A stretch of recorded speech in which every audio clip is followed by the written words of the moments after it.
নমস্কার বন্ধুরা, welcome to সম্পাস kitchen. বাইরে যখন ঝমঝমিয়ে বৃষ্টি শুরু হয় তখন কিছু না কিছু ভাজাভুজি খেতে আমাদের ভীষণ ভালো লাগে। বাড়িতে কিছু না থাক, পেঁয়াজ অন্তত সবার বাড়িতেই থাকে। তাই আজকে নিয়ে চলে এসেছি গরম গরম পেঁয়াজি রেসিপি। পেঁয়াজি তৈরি করতে খুবই কম সময় লাগবে, জাস্ট 5 মিনিটের মধ্যে পেঁয়াজি তৈরি করা হয়ে যাবে। তাই বৃষ্টি নামলেই পেঁয়াজি ভেজে আমরা সার্ভ করতে পারবো চা কফির সঙ্গে অথবা গরম গরম মুড়ির সঙ্গে। তাহলে চলুন রেসিপিটা শুরু করি। সবার প্রথমে পেঁয়াজ কুচিয়ে নিয়েছি। 3টে বড় সাইজের পেঁয়াজ আমি এইভাবে কুচিয়ে নিয়েছি, খুব বেশি মোটাও না আবার খুব বেশি পাতলাও না। আর পেঁয়াজটা কুচিয়ে নিয়ে কিন্তু এরকম ছাড়িয়ে নিতে হবে। এর মধ্যে এবার বিভিন্ন ইনগ্রেডিয়েন্টস দিয়ে দেবো, যেমন দিয়ে দিচ্ছি কাঁচা লঙ্কা কুচি, 2-3টে কাঁচা লঙ্কা জিনিসের স্বাদ অনুসারে দিয়ে দিতে হবে। 1/2 টিস্পুন মতো হলুদ গুঁড়ো দিয়ে দিলাম, সামান্য একটু লঙ্কার গুঁড়ো দেবো, 1/4 টিস্পুন লঙ্কার গুঁড়ো দিলাম, 1/4 টিস্পুন দিয়ে দিচ্ছি কালো জিরে, 1 টেবিল স্পুন দিয়ে দিচ্ছি চালের গুঁড়ো, আরো বেশি ক্রিস্পি করবে পেঁয়াজিটাকে। স্বাদ মতো দিয়ে দেবো নুন, আমি এখানে 1/2 টিস্পুন দিচ্ছি। 1 পিঞ্চ দিয়ে দিচ্ছি বেকিং সোডা। বেগুনিটাকে আরো টেস্টি করার জন্য এখানে 1/2 টিস্পুন আমি দিয়ে দিচ্ছি রসুন বাটা। এবারে এর মধ্যে দিয়ে দেবো বেসন। প্রথমে আমি 3 টেবিল স্পুন বেসন দিলাম ভর্তি ভর্তি করে, তারপর মাখার সময় যদি আরো কিছুটা বেসন দরকার পড়ে আমরা ব্যবহার করব। পেঁয়াজি তৈরি করার জন্য কিন্তু হাত দিয়ে আমাদের মেখে নিতে হবে, কারণ এর মধ্যে কোনো আলাদা করে আমরা জল ব্যবহার করব না।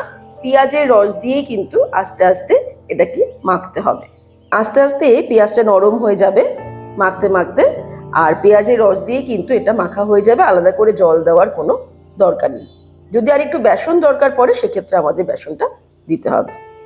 ভালো করে মেখে নিয়েছি, এরকম আঠালো করে মেখে নিতে হবে। মাখা হয়ে গেলে আমরা চলে যাব ফাইনাল স্টেপে। এবার আমি কড়াইতে তেল গরম করে নিয়েছি। তেলটা খুব ভালো মতো যখন গরম হয়ে যাবে তখন ফ্লেমটাকে আমি মিডিয়ামে রেখে পেঁয়াজিগুলো ছেড়ে দেব। পেঁয়াজির সাইজটা কিন্তু নিজেদের মতো আমরা ইচ্ছে মতো বড় বা ছোট করতে পারি। আমি এখানে মাঝারি সাইজের পেঁয়াজি বানাচ্ছি, খুব বেশি বড়ও করবো না আবার খুব বেশি ছোটও নয়, একটা মাঝারি সাইজের পেঁয়াজি।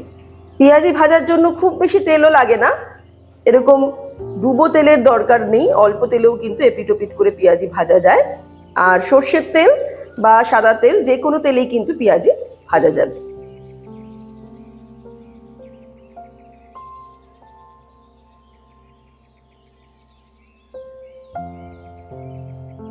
তিরিশ সেকেন্ড মতো হয়ে গেলে এগুলোকে উল্টে দেব।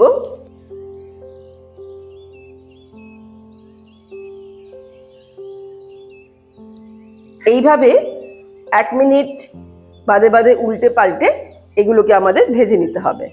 আবারও যখন 1 মিনিট হয়ে যাবে এটাকে উল্টে দেব। প্রথম দিকটা মিডিয়াম ফ্লেমেই ভাজবো যাতে পেঁয়াজটা ভালো মতো ভাজা হয়ে যায়। দুবার এরকম উল্টে দেওয়ার পর এবারে আমি ফ্লেমটাকে হাই করে দেব।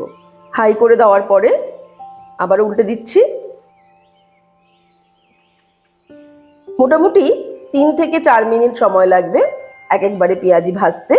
যখন পেঁয়াজিগুলো এরকম লাল লাল হয়ে যাবে তখন আমরা এগুলোকে তুলে নেব।